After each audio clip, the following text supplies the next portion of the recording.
flying is the only way to reach the remote town of Aviat.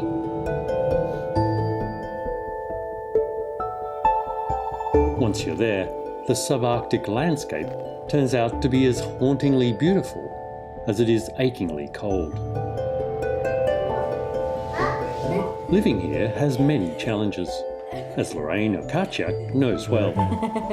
She and her husband are raising 6 energetic kids inside their small house. So you don't let them play outside too much? No, I try to let them stay in most of the time. And it's not because of the cold. Inuit people have inhabited this land for more than 1,000 years. The real threat lurking outdoors is polar bears. It's very scary to stay out during the polar bear season, and I try not to take my kids anywhere that's not safe. This is a growing problem for some communities near the Arctic Circle, and it may be linked to climate change. I've come here to meet Lorraine's dad, who sounds like the tundra's answer to Crocodile Dundee. And hopefully, I'll even see a polar bear myself. My name is Leo Pikkakak, and I'm from here, from Aviat, and I do the polar bear monitor here in Aviat. Keeping the town safe. Yeah, I try to keep everybody safe. Leo has been Aviat's polar bear monitor for the past 5 years. How often do you see bears around town at this time of year? Oh, pretty much every day.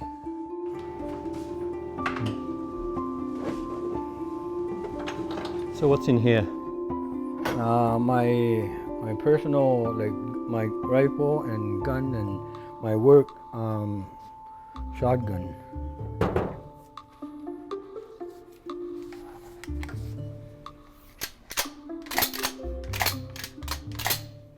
And this is your work shotgun? Yeah, it's a 12 gauge. Right. And what do you load that with?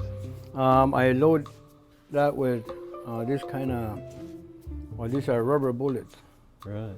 When you're out there and like sometimes the weather's going to get really cold and the rubber's going to get hard, and that's going to sting them and hopefully teach them a lesson.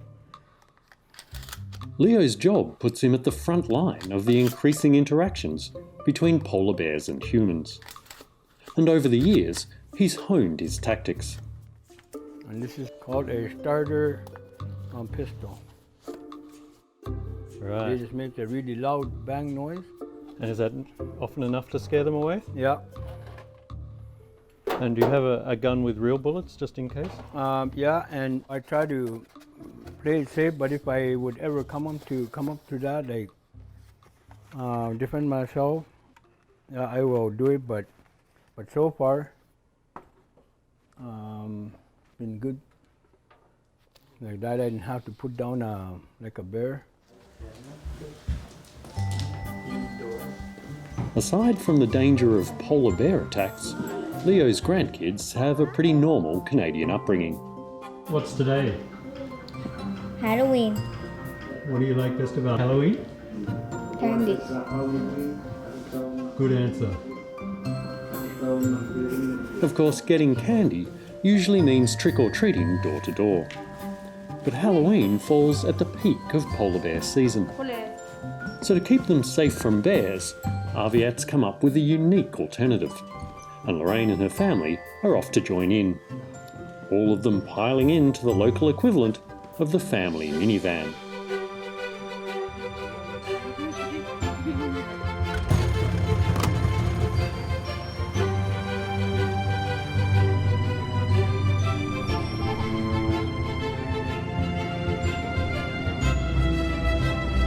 Riding in a sled is a standard way to get around Aviat.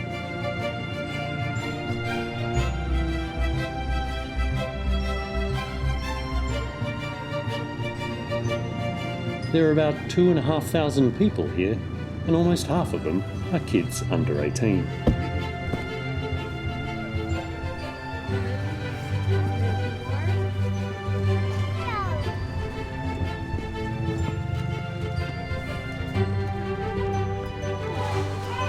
And this is Halloween, Aviat style.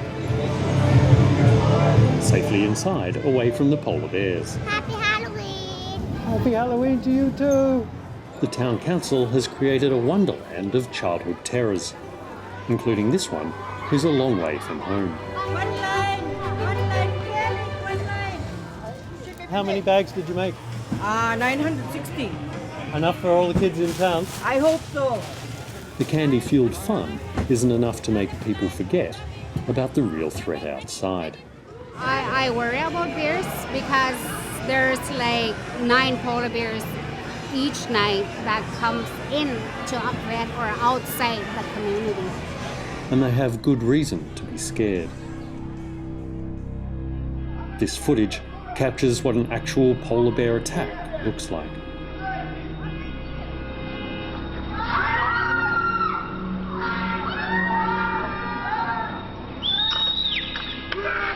It happened in Russia.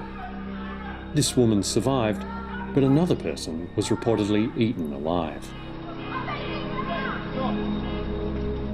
And these photos show victims of polar bear attacks in Canada, from a town right next door to Aviat.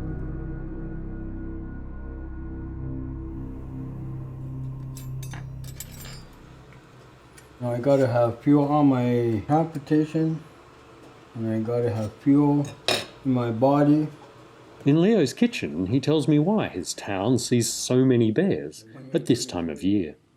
They're on the move. When they migrate, they go through here, right to our community outlet, and they just continue on. And they go like north, so yeah, they're heading north, like right along the coast. And once the ice forms, like they can pretty much take like shortcuts.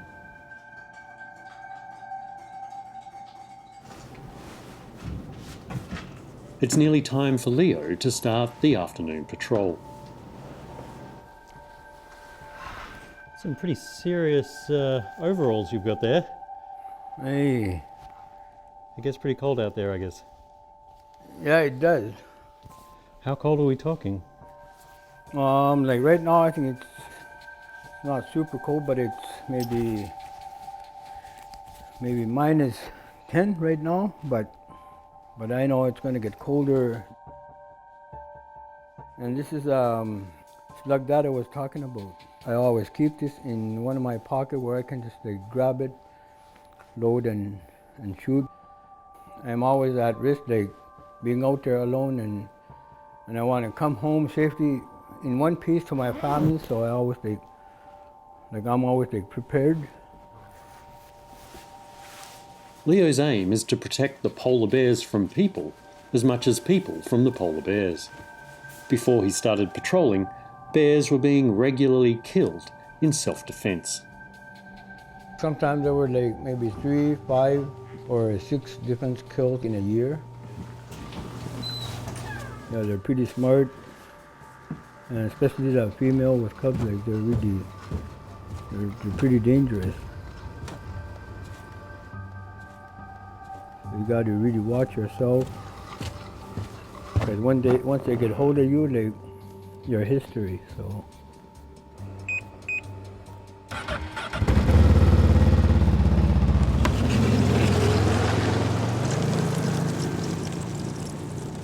Leo starts the patrol by checking the outskirts of town, where people keep their sled dogs and where bears like to sniff around for a meal. Because a couple of times they're gonna kill a dog or two or injure a dog.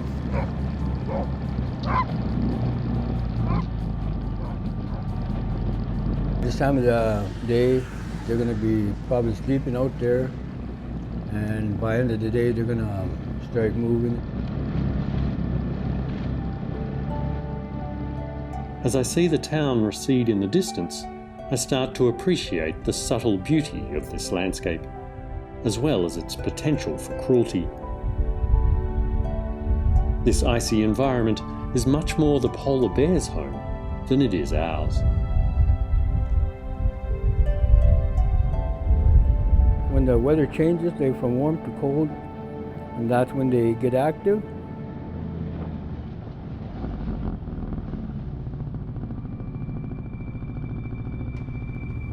polar bear tracks Yeah.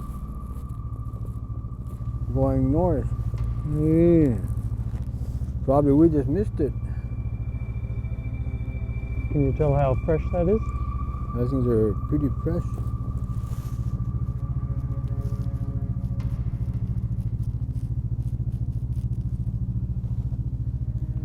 Yeah, they're pretty fresh tracks. It seems this bear has already moved on. Down at the edge of the Hudson Bay, the winter freeze-up has only just started. The ice hasn't formed yet, so we just follow the coast. The Arctic is warming twice as fast as anywhere else in the world, but solid sea ice is vital for the bears. They've been fasting all summer and they're now hungry to get out on the ice and hunt for their main food source, seals. But climate change may be disrupting that cycle. I've seen the difference compared to if you go back a couple of years, like in fall time when it's supposed to be freezing up, and sometimes it'll look like it's going the opposite way. It feels like springtime. When that happens, the bears are stuck, waiting at the shoreline where Aviat sits. Do they come into town more in those years? Yeah, in a late freeze up, yeah, they do, because the ice hasn't formed and they're going to be right along the shore, and so yeah, you're going to see more bears.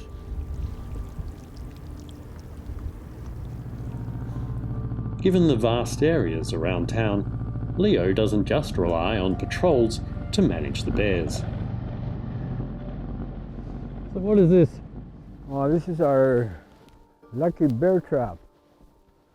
Last year we caught 14 bears, polar bears. And how does it work? Well, first we put bait by the front entrance here. Yep. Just small little size, but that's the main bait. It's right on the trigger. Mm-hmm. And once they bite that and pull, and there's a pin right here, so it'll go off like that and it'll close the door.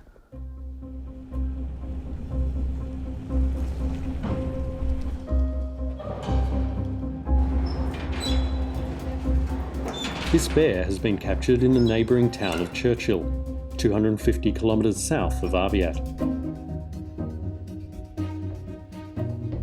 Churchill has a holding facility for problem bears.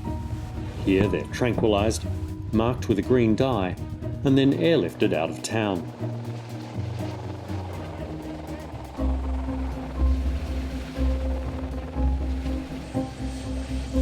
The problem is they're dropped away from Churchill, but closer to Aviat, where some of these green spot bears later turn up on Leo's patch.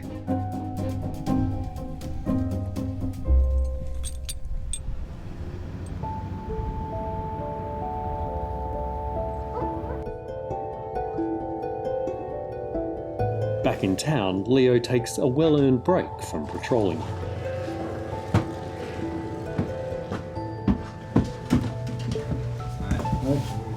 For years, he was the only monitor, but now he gets help from the province's wildlife officers.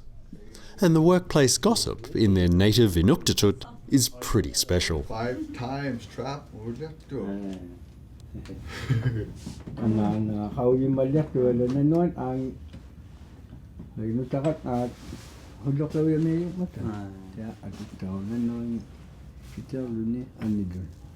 Polar bears are a fascination that everyone here shares, and I'm still eager to see one.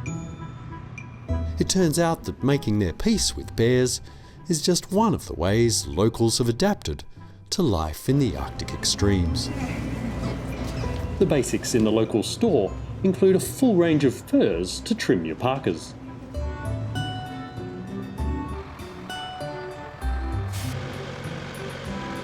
Underground water mains aren't an option here, so water and sewage trucks visit every house every day to pump water in and out.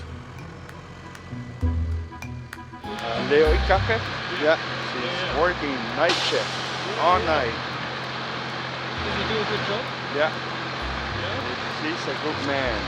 And then there's Aviat's strange understanding of a beach holiday. So this is the beach house. This is the common kitchen, the common living area. And as you look out the window, that's Hudson Bay. And in the winter, people turn the couch around and they watch the polar bears because they're all out here in the wintertime.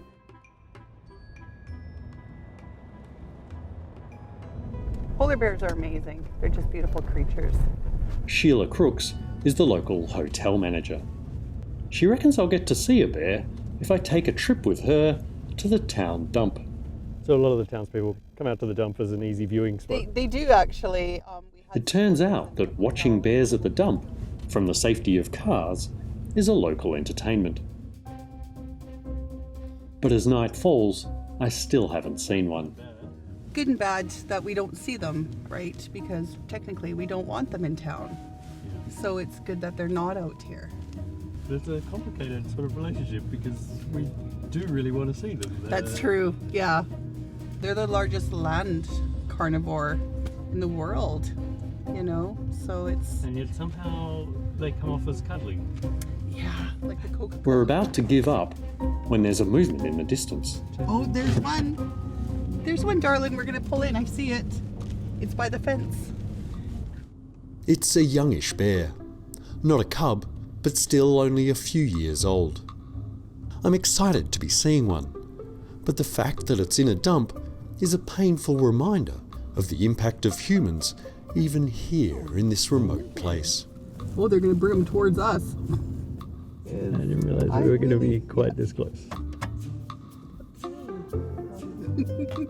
Polar bears are stealth hunters with keen noses. So the scent of the dump attracts them from far across the tundra.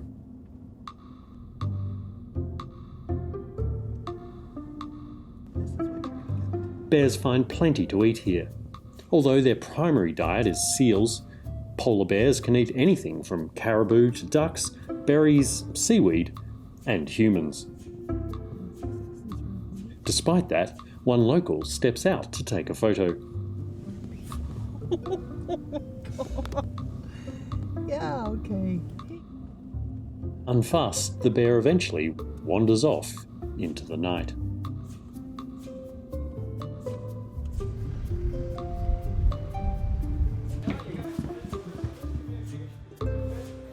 Bye.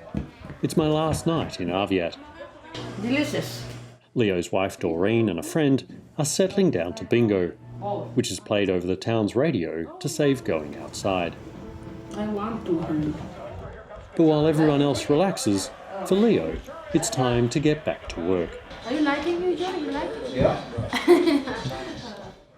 Oh, good luck on your bingo. Okay, thanks. Have a good time. Where are we going first? So we're gonna go check the bear trap down towards the dump, and we'll check the other one.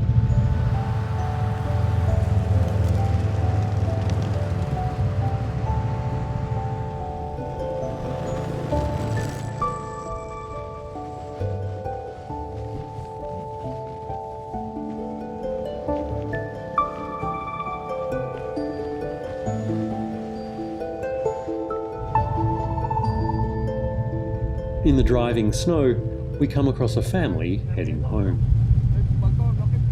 Apparently, a hunter has killed a polar bear. So we go to take a look. Canada allows Inuit communities to continue their traditional hunting of polar bears, but the quotas are small. Aviat is allowed 8 bear kills per year, but I wasn't expecting to see one of them myself. Yeah, big male. How can you tell it's a male? Just look at the size of the hindquarters and the neck. That's a neck right there.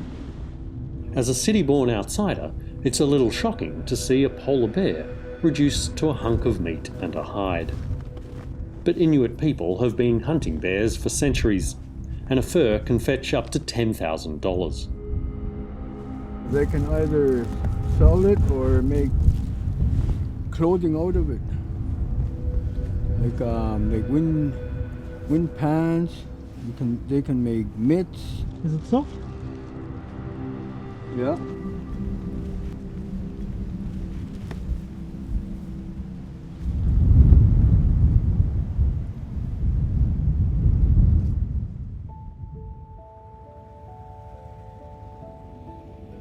In the light of day, hunting gives way to science. The bears that are killed provide useful information for researchers, although it's not a pretty sight. About how old would this one be? That one will be about 6, 7 years old. Joe Savikatak Jr. is one of Leo's co-workers. He collects samples from every harvested bear and sends it off for testing to monitor the health of the population. As far as scientists can tell, bear numbers are on a slight decline. But Leo, at least, is hopeful that they'll survive a changing climate. Without ice, they're not gonna just die or starve to death. They can still snatch a seal right in the open water. As winter starts to set in, Leo's job is almost done for the year. The sea ice is really starting to solidify, and the bears are heading miles from land to hunt for seals. Anything out there? Can't see any birds. Aviat has got through another autumn without harm, and with only minimal interruption from bears. On my last day here, it's already minus 41 degrees with the wind chill. In a few months' time, the bears will return from their winter haunts. But Leo Akakik will be ready and waiting for them. Do you like your job? Yeah, pretty much. It's a good and scary job, but yeah, I really like my job. You think you'll keep doing it for a while? As long as they want me, yeah, I'll do it.